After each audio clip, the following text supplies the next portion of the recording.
So I think we can start with the announcements, and before we start, so people are still joining, but we can still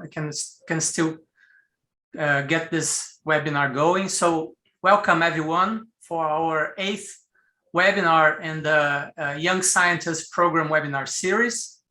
For those that are joining us today for the first time, this is a series of webinars that have started in August, in May. And they comprise 10 webinars. They will extend until September.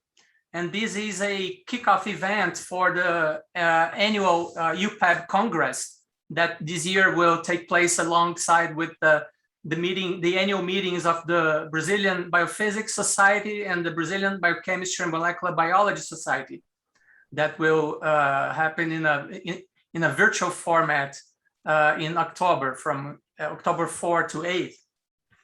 So this program has been adapted for a virtual format with the support from IUPAB. And in this webinar, we have every 2 weeks, we have seminars from leading scientists in various research fields in biochemistry and biophysics. And alongside them, we have also young scientists that have been selected from applicants from all over the world. So we have in total about 32 young scientists from 14 different countries. And these webinars, they are being hosted every 2 weeks, as I said, every other Wednesday at 2 p.m. in Brasilia time. So for today, we'll have our webinar. So our invited speaker today will be Dr. Chiu from Stanford University. I will make a brief introduction of him soon.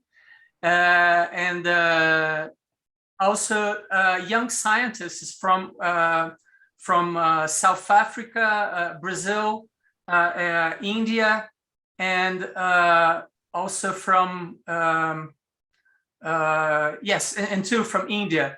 Unfortunately, we just learned, we received today a message from Dr. Rito Brita, and she had a emergency in the family, a medical emergency, and she'll not be able to attend. So so we will have only 3 speakers today, and so that we will present them in this order. Dr. Raissa Gutierrez, she sent a video. She has recorded her talk because she also had a emergency, but she'll be listening to the webinar, and she will be eventually able to address questions that are made. So I'd like now to make a quick introduction from our main speaker, Dr. Chiu. Dr. Chiu, he graduated in physics and holds a PhD in biophysics, both from the University of California, Berkeley, and he's currently a full professor at Stanford University. Dr. Chiu has pioneered the development of methods and testing protocols for electron cryo-microscopy, Cryo-EM. And as such, he's a leader in the field. His contributions were instrumental to bring Cryo-EM to its current state of the art as a powerful tool for the structural determination of molecular machines at atomic resolution. His group, using his technique, he and colleagues from all over the world have solved many challenging cryo-EM structures, from viruses, membrane proteins, proteins, and RNA protein complexes, among others. Well, he has authored over 240 peer-reviewed publications in the literature. And for his scientific and mentoring contributions, he has been recognized with several honors and awards. And just to mention a few, in the United States National Academy of Sciences and the American Crystallographic Association. There are several others. He's also a member of many review committees and boards. So without further ado, I'd like to invite Dr. Chiu to share his presentation with us. I will just stop sharing, and Dr. Chiu, will have a talk, approximately 40-minute talk, and then we'll followed by question and answers. Okay, thank you very much, Eduardo, for these very kind introductions, and also the organizers that you invite me to this exciting event. So I'd like to share my screen just a minute. Hopefully we'll get there. Okay, can you see my slide right now? Yes, we do. Right. Okay. So, all right. So I'm going to share with you some of the applications of the cryogenic electron microscopy to study high-resolution structure of biological macromolecule in the next few minutes. And first of all, I kind of like to give you an overview about different types of imaging modality with different complexity of biological systems. The simplest system as a biophysicist would do, and also the biochemists, to grind up the cell and purify the molecule of interest, like DNA or an RNA of interest. And those highly purified biochemical entity can be subject to crystallography or single particle cryo-EM. So current state of art of these two technology reached to atomic resolution. I would illustrate an example to you in the first part in part of my presentations. So as one know that the single molecule alone does not work in cell, they usually work with other molecule. They form large molecular machines like membrane protein nucleic acid complexes. So those kinds of specimens are really usable for cryo-EM studies. At a larger complexity in a biological system, involving like the organelles and cell. And so those are bigger entity between 1,000 angstroms and beyond. So those are systems that would be amenable to both cryo-electron tomography as well as scanning electron microscopy and fluorescent light microscopy as well. So as you go further in terms of complexity, we look at the whole microbiome interactions as well as all the organisms interact each other. We call them community interactions. So some of these are very important but extremely complex biological system currently have been studied by variety of optical and X-ray microscopy and tomography, those resolution like tens to hundreds of nanometer. So what I'm focusing on today are around this end of resolution using cryo-electron microscopy. So first, I'd like to show you the whole workflow in what's called single particle cryo-electron microscopy. First, like any other biophysical technique, we need to purify the material good enough. Now, what I mean by good enough means they have to be as homogeneous as possible in terms of composition and conformations, but we don't have to be absolutely homogeneous or absolutely only one single conformation or only one single chemical composed systems. And so I'll illustrate to you a little on what I mean. And the second is once it's purified, we don't need to crystallize, we just freeze it in this freezing apparatus. Now commercially, there are multiple freezing apparatus can be used to prepare the specimen being embedded in a matrix of very thin amorphous size we call vitreous sample. And those samples are kept at liquid nitrogen and then transferred to a typical commercially available electron microscope of various sorts. So these show you two most commonly used microscopes today in many laboratories. and operate either 200 or 300 kilo-electron volt. The microscope instrument have been well advanced in such a way that collecting the data is pretty straightforward, almost as simple as you go to the synchrotron X-ray beamline in any facility in your country as well in elsewhere, so we can collect the data very readily. So the results of data collection is a stack of two-dimensional images. Each image will contain the objects of interest, like in this case, a small virus particle of 600 or 700 angstrom in diameter. And then from here on, everything will be in the computer. And then one could use a variety of image processing techniques to retrieve its three-dimensional electrostatic potential, or also known as a density map. And so the density map is well resolved enough. We can build atomic model of each component. And finally, all the map and then the model will be deposited in the worldwide protein data bank. So this is basically the workflow. So you may ask the question, what are the bottlenecks in this workflow? Oftentimes, I had experienced is actually purify the material good enough for sample or freezing it good enough. I mean, for the rest, pretty straightforward. Of course, there are some cases that particularly very heterogeneous samples, then the data processing may require additional attention, different types of treatment, but there are many software, publicly available software that one can use from the images to a density map.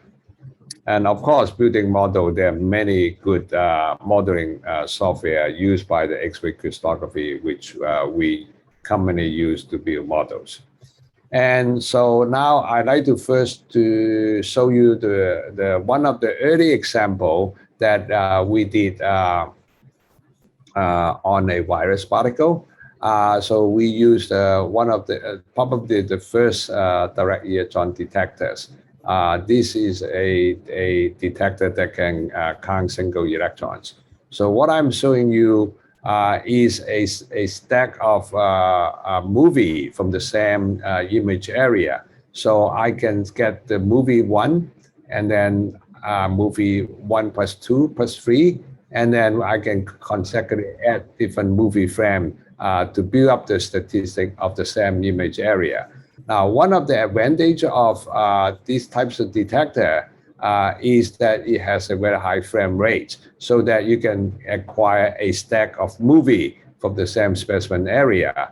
And the value of this stack of movie is that we can do post data collection processing steps in such a way in the movie frame 1 can be computationally aligned to movie frame 2 and 3 and up to the end movie in the series of data collections. As you can see, so far, I only collect a few movie frame, and if I continue from 12 to 13 to 14, you can see each of these particle images become more pronounced in terms of contrast, because we are building up the statistics as we add more data of the same specimen after we align one movie frame with respect to its next movie frame. So up to eventually up to some movie frame, and we stop. So using those data, we could generate by variety of image processing scheme. In this particular case, is one of the really early studies, almost 6 or 7 years ago. We used this bacteriophage P22 virus particle for this early study. So now I'm showing you a density map of this reconstruction with a 3.3 angstroms. And so what I'm showing you in this virus particle, which has an icosahedral symmetry, which means it has 60 asymmetric units. Each asymmetric unit is composed of one hexagon.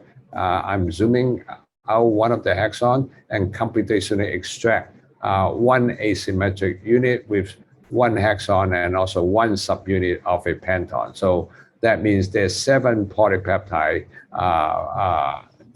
that made up of one of the 60 identical asymmetric unit.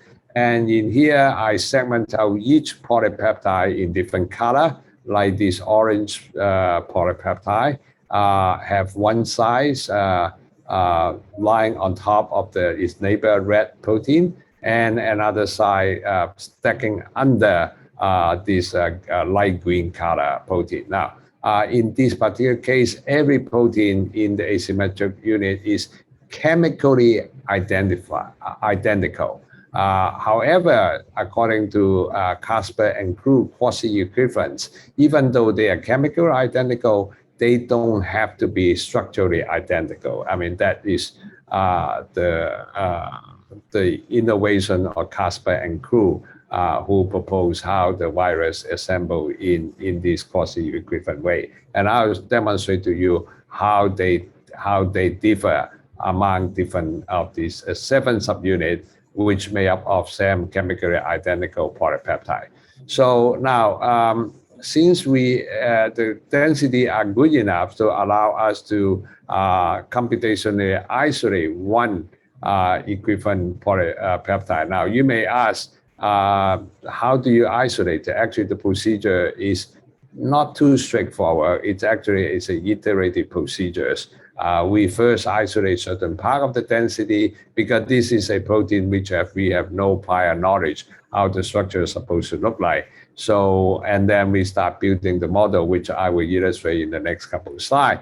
And then since the protein sequence is known, so we build the model just like any other crystallographic data, that one amino acid next to the other, which is we know the sequence, and so that allow us to extend that and define this is the molecular boundary of one single polypeptide. And so with that, then we go to the model building, and the first step of the model building is see if we can trace the entire backbone from the N termini to the C termini. So what I'm showing you is a movie of the tracing of this polypeptide. So there are multiple ways we can do the tracing. And in the early study, we actually developed a software called Pathwalker, which is an optimization software equivalent to traveling salesman software commonly known in the optimized field of computational biology. So we adopt that principle to actually help us to trace down the from N to C termini of this polypeptide. So once this is initially done, but they are not, so we get the tertiary structure, but it's not yet refined. So the next step, what we are doing is a refinement procedure, which we use a very commonly used software called Phoenix. That is a known software adopted by crystallographer, and we actually use the CUD software and other very powerful model building software for X-ray crystal data analysis. So from here, from the backbone, we start to build up the side chain because you see a bump of density sticking out from this backbone. So we first build the helices and which is easily recognizable, and then subsequently the beta strand, and then we fit the side chain density according to the amino acid that is previously determined. So this is an iterative fitting both the side chain and the backbone. So this is a iterative procedures after the backbone was first determined. And so that from here, we able to get the entire tertiary structures of the polypeptide of one of the 7 subunits. So here at this slide, I show you what detailed informations in each domains of this structure. So you can see this one long helix, small helix, a loop, another loop, and the beta strand. You can see they are well separated, and corresponding amino acid can be assigned. Now you may note that some of the amino acid side chain don't have the density, like particularly the glutamic 116 in this case, and also aspartate 83 on aspartate 62, And so one thing jumped up to us in the early stage of our analysis is some of these negatively charged amino acids seem to be lacking density. Since we know they're there, so we build the model for it. But they generate at this kind of free-ish enzyme structure, not only in this example, but if you look at the protein database, I would say practically all the example you see that derive from a cryo-EM at this resolution, negatively charged density usually are absent. And in fact, we actually did quite a bit of analysis to show that there may be actually negative density as well. Now, there are multiple reasons that the density is absent in the charged residue. It could be more susceptible to radiation damage by the electron beam. That's one possible cause. The other could be the electron scatter the negatively charged atom differently. And in fact, I'll show you in the next example that may be likely the case. And the third cause, of course, that can be flexible, like this arginine and lysine, very distal part of the side chain also. The density is absent because those molecules are exposed to the exterior part of the proteins tend to be high B factors, so to speak. Okay, so now we finished one polypeptide out of the 7. So subsequently we build the model for the rest of the polypeptide in the asymmetric unit, which is made up of 7 proteins of identical chemical compositions. And when we suppose to impose that, we know that the variations among these 7 polypeptide actually in the N-termini regions. And then also in the loop regions right up here. So if we plot out the deviations among these 7 models, as is plotted in here, the red color represent the more deviations among these 7 models, and these are overlapping of these in 3 different views. And that's one here is this loop region, the other is the side chain. Is the N-termini. So I'll come back that later on. So that really what we see is really meet the expectation from Cook and Kasper's quasi-equivalence. Any icosahedral virus, they make up identical subunits in an asymmetric unit, but the structure can be quasi-equivalent because by the reason is very obvious, because each of the molecule are adjacent to the next asymmetric unit, so the chemical environment can be slightly different. Okay, so after that, the next couple of slides to wrap this story up is what do we learn after we get these tertiary structures of the protein.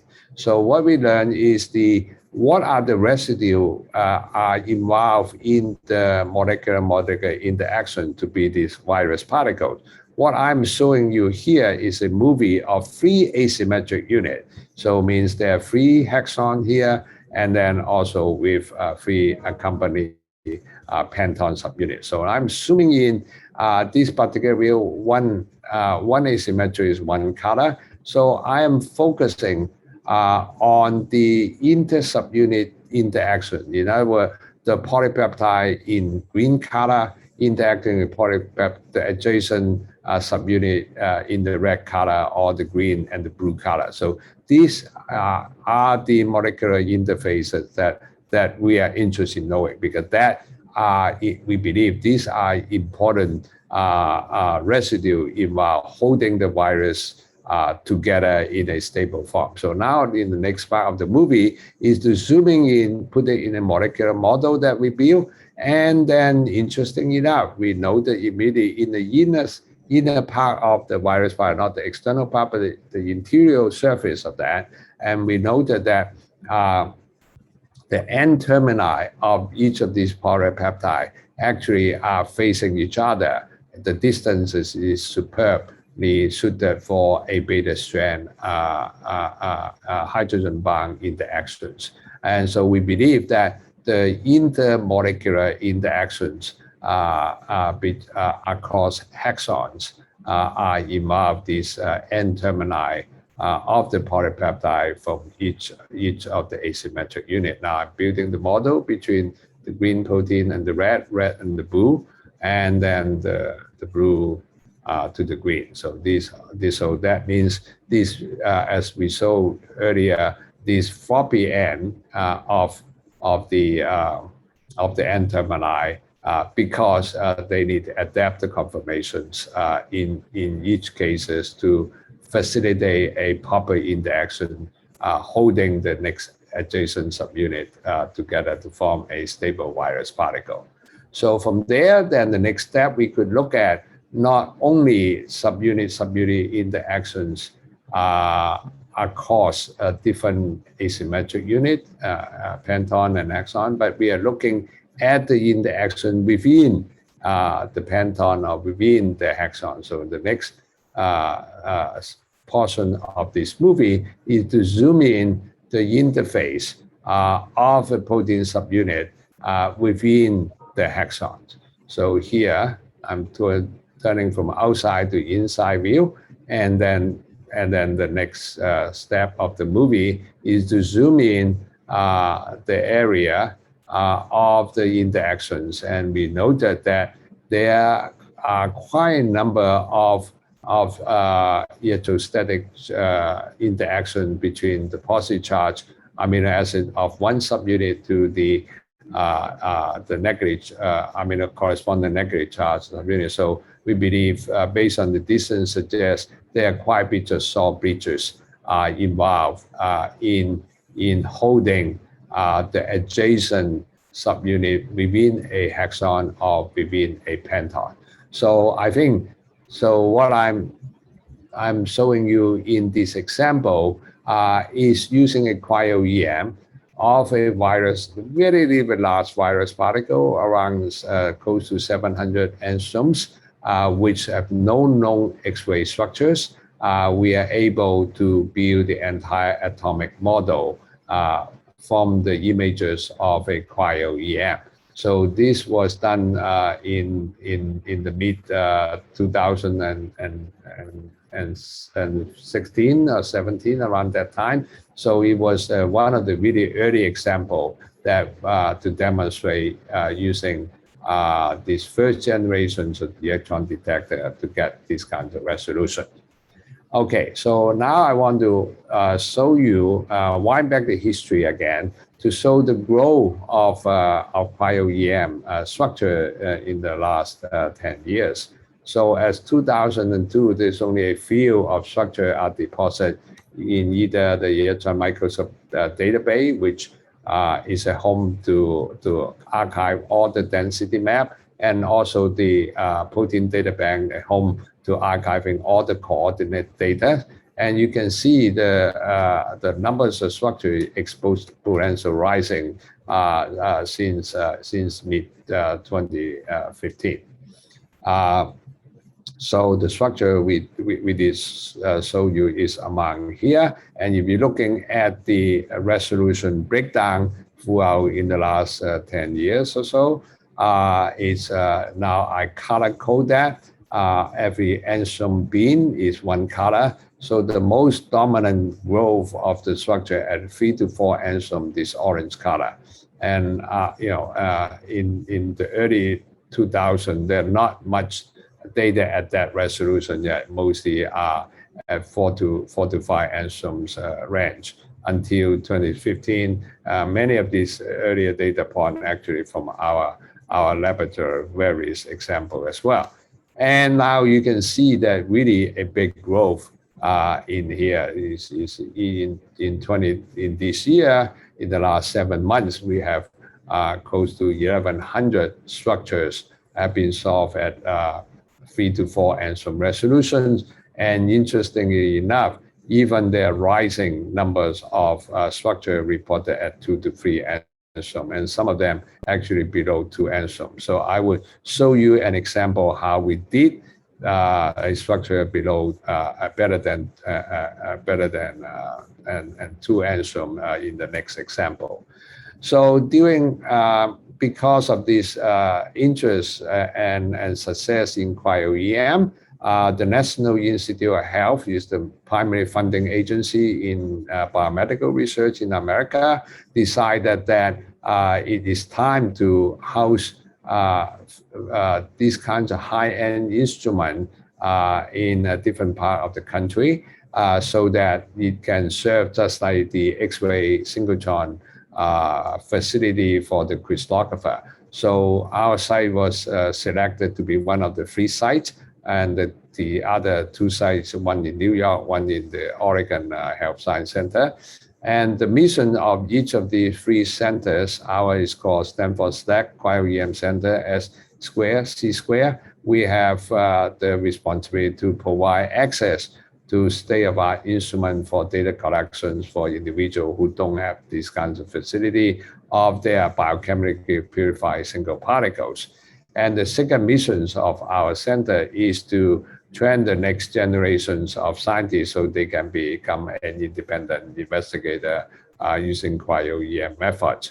So because of this, we fortunately have a new building. It's donated by Arrillaga. So it's an Arrillaga Science Center. We last year, during the pandemic, fortunately, we were allowed to install 3 brand new instruments. So 2 of them is identical in terms of detectors and energy filters, and one of them is a pretty straightforward with a different detector without energy filter. So I just want to show you an example. Once we have this instrument in operation exactly more than a year ago, just about 14, 15 months ago, we immediately did a test. How good are all these instruments as it stood in 2020? So in addition, we also have a 200 kilovolt instrument as well. So the next few slides is to show what we can resolve in structure. So the benchmark molecule we use is apoferritin. It's a protein cage with 480 kilodalton in size. And so this is a typical images of apoferritins. And we use this Falcon 4 camera because at that time, nobody know how good it works, even though the vendor told us it's good, but nobody demonstrated how good it was at that point. So our first experiment in a period of 20 hours data, continuous data collection, we collect 588,000 particles. These are the class averages of different orientation of this particle from this data set. And we are able to generate a so-called 1.27 angstrom density map. And so since then, we actually test different types of format and also with the other microscope with a different camera, so we can reach out to between 1.36 to 1.27 angstrom resolution. So I like to focus on what can we learn in the cryo-EM map at this resolution. I consider this to be an atomic resolution density map. As you can see, this apoferritin X octahedral symmetry. We are looking down, displaying this map at a 4-fold symmetry axis in the middle, and look at one of these polypeptide. So you can see this aromatic residue quite clearly even in the density map. So on the right is one of the several helix bundle in this apoferritin subunit, and then the density map actually match very well for practically all the side chain density, including those negatively charged residue. And in addition, we're able to pick up quite numbers of water, which I will comment in a bit later, and also a metallic ions. In this case, we believe it's a magnesium ions that associate with the proteins. So the next slide give a deeper look of the density. So I'm selecting each each of the 20 amino acid an example from our map, and each amino acid is displayed different way at different contour level. One of the striking thing I like to point out, in the case of threonine amino acid, we can see the triangular shape. If we can look down on view on this methyl group, and if we look down from this oxygen group, and the shape is different. One is more circular for the oxygen containing sets of rest atoms, and then the methyl group is more triangular. So interesting, if we compare a corresponding number of atoms in the case of valine have two methyl groups, so they look really triangular. So what I'm trying to say is, in fact, the cryo-EM density to be able to distinguish the amino acid, even though we may not know the sequence. So that is some of the exercise the early Christopher are being intrigued about how Christopher be able to read out the sequence just from the density map. As I pointed out, in the charged residues, like in the aspartic, we see that quite well. Even the glutamic acids and the lysine. So I think so that suggests this the absence of the density I showed you in the earlier example is unlikely due to the radiation damage, even though I can't rule that out. But that is definitely not the likely or primary cause of the absence of density at a low resolution density map that commonly seen in cryo-EM structures. Lastly, I want to point out the last column of the residues. You see they actually look like to have different conformer in the structures. I mean, when during the model building, we were able to delineate as well. So these are the visual observation of the density. We decided that we want to quantify how good the resolvability of the density in the cryo-EM map. So Greg Pintali in our center developed a quantitative parameter we call Q score, which is basically a convolution of the atom density with respect to a reference atom density, which basically is a Gaussian. So we convoluted between the Gaussian and the observed density, and it come arrive a score. And it's normalized in which the perfect score is equal to 1. So this we can actually put the score number for each of the residue, which is an average of all the atoms in that particular residue, or it can be at every individual atoms. And so you can see the dotted line is what one expects at the equivalent resolution of the structure has been deposited in protein data bank, mostly by X-ray structures. So we analyze it in the database. That would be expected Q score in the crystal structure. So I think it shows that our map is pretty good. It's actually above average as judged by the Q score. Now there's some residue they're worse. Okay. Now which will be equivalent that the resolvability for that residue are not as good as the good one as shown in this curve. Now since in the structural biology community and structural biochemistry, we are familiar with a parameter we call B factor. B factor crystallographically is a parameter measures the uncertainty of the atoms positions. So those are determined based on the diffraction physics and based on the optimization between the diffraction intensity and the model.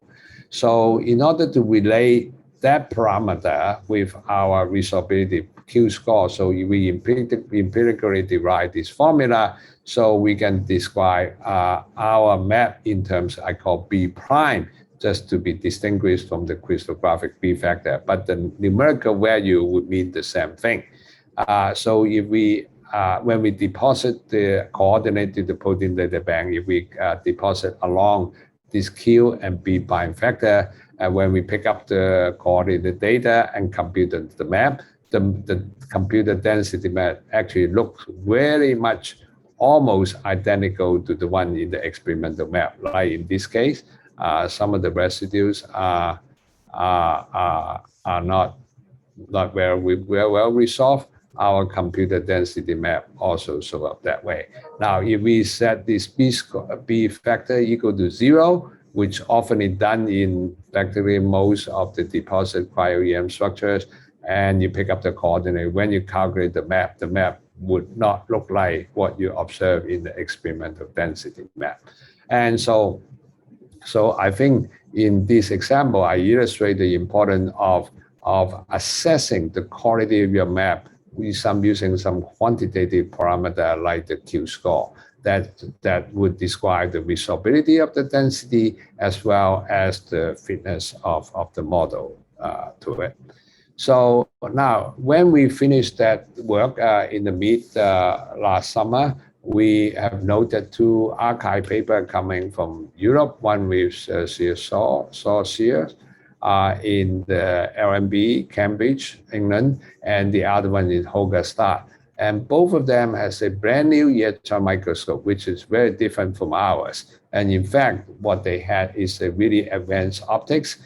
In the case of Saw, he had a brighter electron gun. And in the case of Hogestad, he has a monochromator to make it to be more coherent.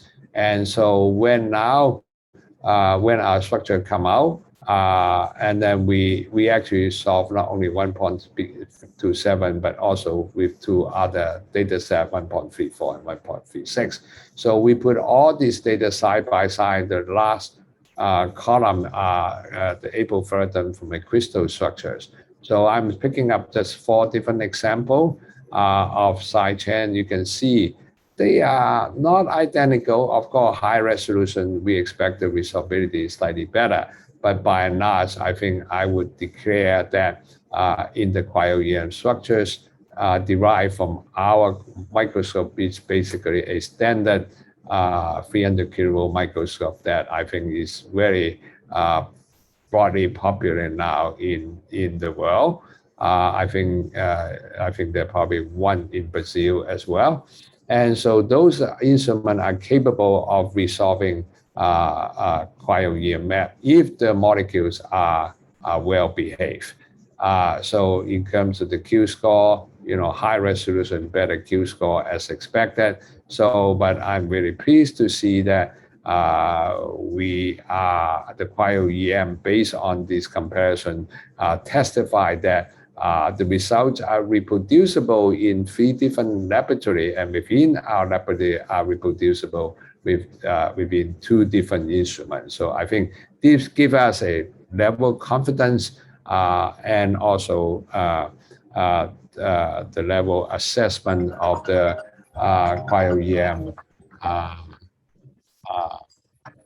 density, cryo-EM structures as I described. Now, finally, I kind of like to describe about the water. And so we now give you an example, what are the water? So we have to develop a program called SWIM, which we detect not only the signal to noise of the detected water signal, but also the water distant from either the oxygens or the nitrogens with the proteinase or biological molecule, or the water and water distances. So I think those water oxygen distance around 2.8 angstrom, which are apparent in all cases. And interesting enough, when we compare the water locations detected in this 1.15 angstrom, this is a high resolution cryo-EM map from Hogestad. They detect 243 water, and the MRC detect 217, 1.27, 182. But in any case, when you compare the best map, there's 76% of water actually are identically located in all these maps. And so it's still of interest if water is a a component that important for one structures. What I say is now the Cryo-EM can detect with a pretty high level of confidence. Now, interesting enough, when we compare with the X-ray water position, we have less than 50% overlap in all cases. So I think that is still an interesting area of research. Why that's the case, I think with the influence of crystallization, the water packing may be different, except those the immediate exterior bound water to the biomolecules. Okay, so that example pretty much finished my demonstration of this high resolution structure capable be pursue or demonstrate with Cryo-EM. Now, I kind of like to show you a quick a couple more examples to finish it up. So this is we have, in addition to the free Cryo-EM, we have actually one of the earlier Cryo-EM set up in 2018 for research purpose. In one microscope, we have been able to solve more than 15 structures, either protein machines, virus particle, virus protein antibody complexes, membrane protein, protein RNA, and RNA. So I kind of like to zoom in and example the RNA structure, because there are not too many RNA alone structured by crystallography. So one example I like to show is a called ribozyme from tetrahymeni. This is a RNA being discovered by Tom Zak, that it can work like an enzyme. It can keep itself, it can ligate, and it can keep itself. It's a really complex cell splicing enzyme carried out by the RNA, and it has 120 kilodaltons. It's about 4 times smaller than the apoferritin. So with that, we collect the data, and this is the 2D CAS averages of the molecule of the same orientation in one class. So these demonstrate different classes, how it look like after data processing. And when we do the 3D reconstruction, we use more than 16 classes. We probably use hundreds of classes. And then we have a 3.1 angstrom with 450,000 particle of images like this. And then this is our structures. And I'd like to show you a movie and how the structure looks like. And so this is the density map. And from the density map, we're able to build a model. And this one striking thing is this at the perimeter RNA, that one big long strand perpendicular to the other one, that a 90-degree turn from here. And this is something in the middle, which is known as the catalytic site of the molecule. I want to point out there's no X-ray structure of the entire intact ribozyme as today until we do it with the Cryo-EM. However, there are X-ray structure of different small domain or portions of this ribozyme, like the catalytic domains. But even in those crystal structure, often most of them has to be, some residue has to be mutated in order to keep that stable, in order to make it possible to form crystals. But in our case, we do basically it's the wild type intact ribozyme molecule. So this on the left are standard secondary structural display of the RNA biochemists about what hydrogen bonds are involved in the interactions. And what I want to show you is highlight a number of interesting types of interaction that we were able to see, which was impossible before. So like, for example, this P14, these different base pair. Some are Watson and Crick, some are non-canonical base pair. And so these regions that I'm showing you here are the hydrogen bond network, because the RNA interaction, basically what our primary interest is, where are the hydrogen bonds are formed with what bases. And so this is one of the interesting triplets that form this way. And show you another regions, which is these two regions in here. And again, there are multiple hydrogen bonds able to be revealed from our Cryo-EM density. And then I now turn it 90 degrees to see this both Watson and Crick and non-canonical hydrogen bonding. And finally, I'd like to highlight that our ability to visualize the magnesium ion, because all the RNA require metallic ion to keep it stable. They tend to be usually bind to the oxygen group of the phosphate residue in the backbone. So that's all we learned, which is really beyond what has been known previously. And so since then, we actually look at also the structure. What I show you is apo state without substrate, and substrate we actually did a substrate bound state structures. So now we have two structures, and I just want to this quick movie to show the difference of the two structures. And these are the 5'N signal, which is a signal sequence involved in the substrate binding. And so in this case, we have two substrate. And then in the 5'N, actually in the substrate bound state, we are extended nucleotide density and now superimpose in here to show you clearly how the parent molecule bind to different substrate and how they form this hydrogen network in this particular chemical state. And you see this particular 5'N, which bind with the S2 substrate, have an extended sequence in this construct, and that allow us to bind with the second substrate.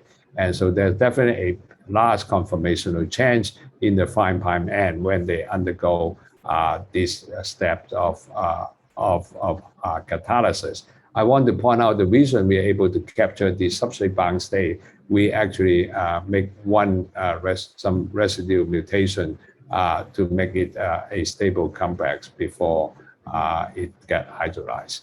And I think my time may be running out, but do I have time for another 5 minutes? Is that possible? Yes, sure. Please go ahead. Okay, because I'd like to wrap up with the last example with something that I think all of us must be interested about coronavirus. During the pandemic, because we are not supposed to work on anything in the lab except coronavirus related research. So I come up with looking at the coronavirus. It's a life cycle of coronavirus. We have project looking at the genome. We have also project looking at the whole variant. Now, since the COVID-2 or the Delta coronavirus are biosafety level 3 sample, we cannot work in our facility. So we turn into this alpha coronavirus, which is NL63. So this only cause mild respiratory disease. And in fact, this virus was discovered in Netherlands in early 2000s, and it caused very mild symptoms for children. So we are allowed to work on in the biosafety level 2 laboratory. So this is typical cryo image of this coronavirus NL63, and the white circle are those I consider to be the spikes. Okay, so now one striking thing is the spikes are not very heavily populated on the virus particle, number one. And number two, the sizes of the coronavirus actually vary from one to the other. So computationally, we were able to identify regions which we consider to be the spike, and these are the class averages of some of the spike orientation. And in the whole analysis, we pick up 82,000 spikes and do the reconstruction at 3.4 angstrom. Each color of them represent one protomer. And so we are looking only the crown part of the spike, not the entire spike. And then in addition to protein, we are able to pick up the glycan part. And interestingly, we have been able to identify what types of glycan associate with it. And we have done more mass spec to confirm now all the green part glycan also have been identified the chemical identity. So I think the glycan part is very important because they will affect the immunoresponse of any treatment of the coronavirus. And so now after we do that, turn out a lot of lab have launched on the study of the COVID spike protein. I think practically there are now more than close to 400 PDB file on the spike protein now, but all those were done by express purified spike protein of the crown part, okay, which is very different in our study. We study the spike, why the spike still on the virus, but all the other, like the COVID-2 spikes, they are purified spike protein. But in any case, one of the interesting aspects of this is that in the NL63, there are five domains in the apical part of the spike protein. In the COVID-2, they actually have only 4 domains. And you can see the first 2 domains, those are sequential order, you know, A, B, C, D. In the sequence wise, they are sequential order. Okay. In the NL63, the A domain are in close contact with the B. I want to highlight the B because the B domain is the domain bind to the ACE2 receptor, cell receptor. So in the COVID spike protein, the receptor is wide open. In fact, when we look at the orientation of this domain, the receptor binding domain is wide open. Whereas in the coronavirus NL63, the receptor binding domain is hidden. So as a result of that, these are less susceptible to the receptor binding. In fact, from the structure and also other biochemical evidence suggests that ought to be another cleavage so that will be open up this interacting site. So these are the domains of interaction between A and B in the coronavirus NL63. They're all hydrophobic interaction that need to be opened up before the receptor can be bound. Interesting enough, when we combine the structure, even though at the sequence level between different domains, of these 2 different viruses, of this alpha coronavirus and then the COVID-2, the sequence wise, most of them have very little sequence similarity, except one region, one domain, which is C domain. Okay, so as a result of that, the RMS deviation of the alpha coronavirus and the COVID-2 as an RMS 1.96. Whereas all the other sites seem to be, even though they assume the same tertiary fold, but the sequence-wise is not similar at all. So that teaches us that if we want to develop a drug, we probably would tackle this C domain. And in fact, all the Delta coronavirus and then all this, the more recent rises, they all occur even in the A prime in this first domain, and also some of them in the B domain. So, you know, to capture a universal drug, I think this C and C prime domain will be the target of interest. Okay, finally, I have a couple more slides to finish up. So what I do so far, show you only with a single particle approach of large virus particle is like in this coronavirus, small component of it, and also show a very stable protein cage and the RNA. But now, how about if we want to examine, does each of the spikes in the coronavirus is actually structurally identical with respect to the other part? So we turn to a method called tomography, which namely is taking one single image per specimen area. We tilt the specimen and record multiple images, we call tomography. And you can see from this tomographic reconstruction, you can see every individual spike, and you also know that the orientation of the spike actually quite different with respect to the surface, the cell membrane. So we invoke this we call subtomogram averaging method. Just pick up the top part of the spike, and we do the average. We're able to look at now the top view and the side view. In addition to the crown part, which we have very high resolution structures that I show you, and we begin to resolve this, we call the stalk. The stalk is the region which we know are likely to be coil alpha helix bundle with the trimer, which will penetrate through all the way to the viral membrane. So in the tomographic subtomogram average, we're able to see the stalk. And more interestingly is we noted that the apical region of this spike, it actually can assume different angle with respect to the vertical line perpendicular or normal to the cell membrane. So the bottom part are the two movie which we show how the bending is a interpolated multiple movie on these averages. We think this is a hinge motion that the spike can bend, and you can twist along the bend angle as well. So I think that to me is very exciting. That means maybe we need to pay attention to use this non-single particle approach, namely the tomographic approach, trying to look at molecular component in context. In context means in the virus.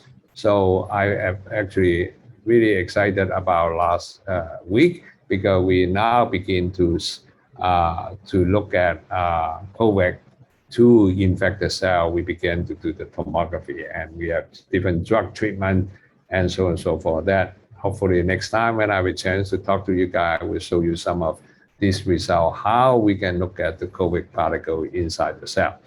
Okay, I think I will stop here by concluding that I show you a several examples from different resolution, and the last example is a quick glimpse about this slide here is the tomography. I think this is the future of structural cell biology.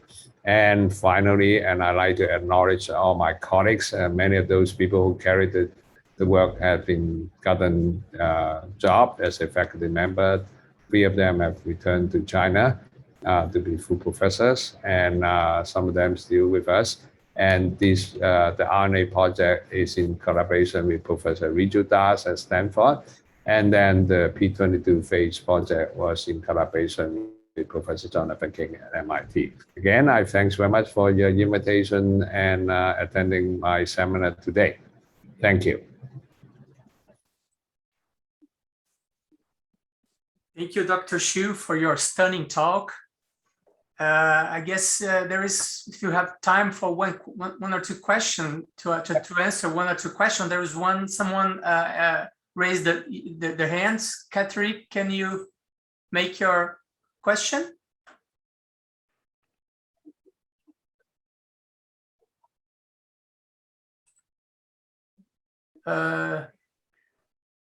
So where I think he's turning, I'm not sure he's there, but there is one question in the question and answer tab. Are you there? Did you? There are two questions in the.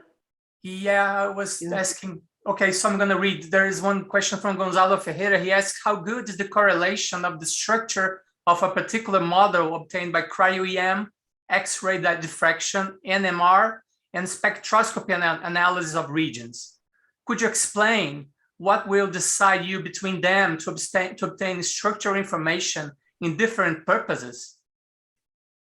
I guess the question is about comparison of different methods. Okay, good questions. I went through quickly in the case of the apoferritins.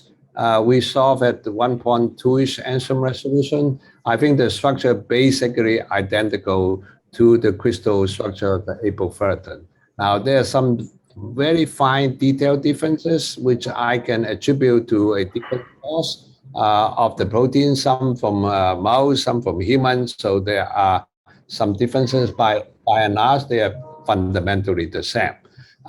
So I think I don't show you a curve, but I have a curve to show the rise of using Cryo-EM for RNA. In fact, there are three methods to do structure, NMR and X-ray and Cryo-EM. In the last few years, Cryo-EM has been the dominant techniques to solve RNA-containing macromolecules. And finally, I want to point out that the important about the information, I gloss through very quickly in the case of ribozyme. They have a crystal structure of some catalytic regions, domain of the ribozyme, and some conclusion that derive from the crystal structure, particularly looking at certain base to conclude that certain base are if we delete it or we mutate it, can make the crystal defect back better. But it turned out in our Cryo-EM structure, that particular base is absolutely essential to make hydrogen bond with the perimeter RNA, which in the X-ray case, they don't have that information. So I think it could potentially give you an erroneous conclusion in terms of biological relevance, but given that, I think X-ray method is still extremely powerful, and they give you a baseline, if protein that you can purify well, crystallizable, by no means is a very quick way of getting the X-ray structures. But I think in the long run, as I tried to imply in the last example, if we do tomography, I think this would be a method that information that can divide that cannot be obtained by any other method. And in fact, one example I didn't have to know, which was published 2 weeks ago, we know that we can build atomic one particle at a time. And Sorry, I have to tell you something. I was waiting as well to back to normal behavior from them. Hi, sorry, I was answering without turning my mic on. I'm embarrassed. What? No, we can hear you well, no problem. Can you hear? Yes, we can. Oh, I see. I'm surprised. I have my mic off for some reason. I mute. No. There's some background. The mic. Someone's talking in the background. I don't know. Okay, But you. Richard, So you were able to listen my answer to Gonzalo's question. Yes, we were. Now we have a question from Richard Garrett. Hi, Richard. How are you? Hi, Wa. How are you? I'm fine, thanks. Great talk, as always. Absolutely fantastic. I was curious about the lack of density for the acidic side chains, the aspartates and the glutamates. So I think you said that you think this is not due to radiation damage. So I'm curious to know what you think the most likely explanation, physical explanation really is. And does that have any consequences for looking at very acidic molecules? I mean, I was thinking of RNA, and you've just said that in fact, Cryo-EM seems to be doing particularly well with RNA. So does that all make sense? Can you put that all into a single picture? Yes. First of all, our hypothesis that we are able to resolve the aspartate glutamic at 1.2 angstrom, but not at 3 angstroms, I think is because the negatively charged atoms.